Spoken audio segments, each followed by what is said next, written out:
Loves, how are you today?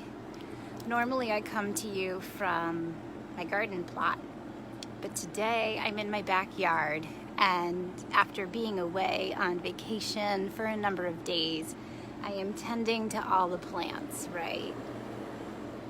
I am tending to pruning all of the dead flowers and petals that have accumulated here with the geraniums and the petunias and all of the different plants and things, right? And so that got me thinking to the stages of pruning that happen in our lives and the need to prune in different seasons of our lives, right? And so especially when we're going through something, right? You all know that as a divorce coach, I work with women who are going through the process of divorce. And in that time period, it's necessary to prune relationships. It's necessary to prune out of our life those people that cannot accept our decisions, that don't understand our motives, that are not supportive of the life that we are trying to create and the ways that we are moving through the divorce process and the divorce experience. And so just as pruning the dead petals off of my plants, what that does, right, is it conserves energy and it redirects energy to allow the plant to continue blooming and blossoming and flourishing in new ways. Love, it's the same thing in your life too. Pruning away those people that suck your energy. Pruning away those people that have a negative presence in your life. Pruning away those people that come to you with the spirit and posture and position of judgment against you and about you is hard because they're family, because they're friends, because they are folks that we've journeyed life with, right, for a long period of time in some cases. Yet what that's going to do is open up space for you to conserve your energy.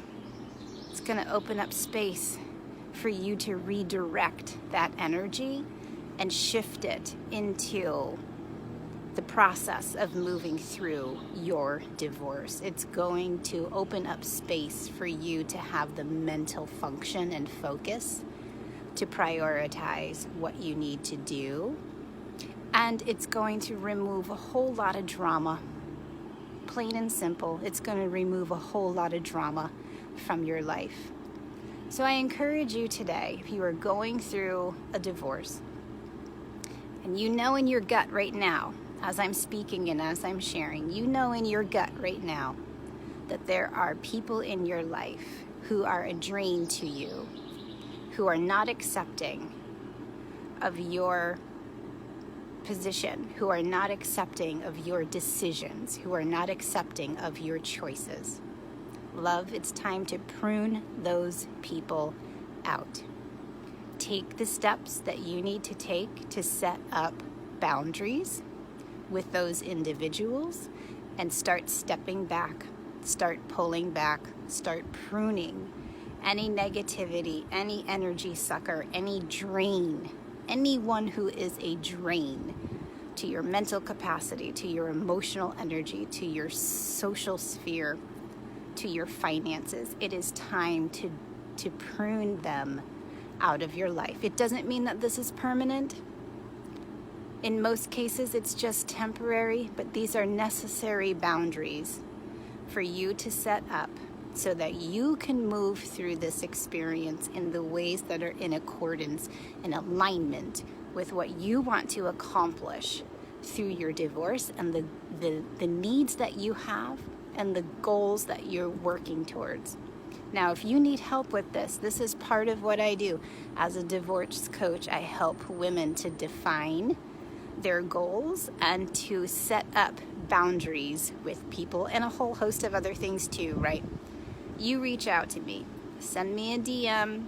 I am happy to have conversation with you about how to go about setting up boundaries that exist to protect you, that exist to protect your children, that will ultimately conserve your energy so you can redirect and focus it on the tasks and processing that you need to do to move through your experience in the way that you want to move through it, right? So send me a DM, I'm here for you, but the process of pruning is important when you're going through a divorce because it's going to, as I said, conserve your energy, protect your emotional state. It's going to help you to regulate your emotions when you're not dealing with drama, right? When you're not dealing with the drama from friends and family, you have more emotional regulation. You're not on this wave and this cycle, which means that you have the presence of mind because you're not focused on dealing with how you're going to speak to people, how you're going to respond to people, what you're going to say to people, dealing with the backlash. You're removing all of that from your life, temporarily or permanently. That's your choice, right? But during the pruning process, you are saving time, effort, energy, and emotion that would have been directed to other people and trying to articulate and justify. You don't need to. You don't, right? Own your choices. Own your choices because they're in alignment with what you are trying to accomplish during this season, right? So don't get me started, right? So this process of pruning helps you to conserve all of that time, effort, energy, and allows you to redirect it to the tasks, to the process of moving through your experience. It allows you to gain more clarity through your experience. It allows you to tap back into your intuition and trusting your gut to guide you through the experience.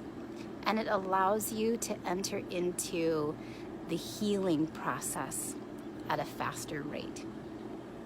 Pruning of relationships brings new energy and it brings new life.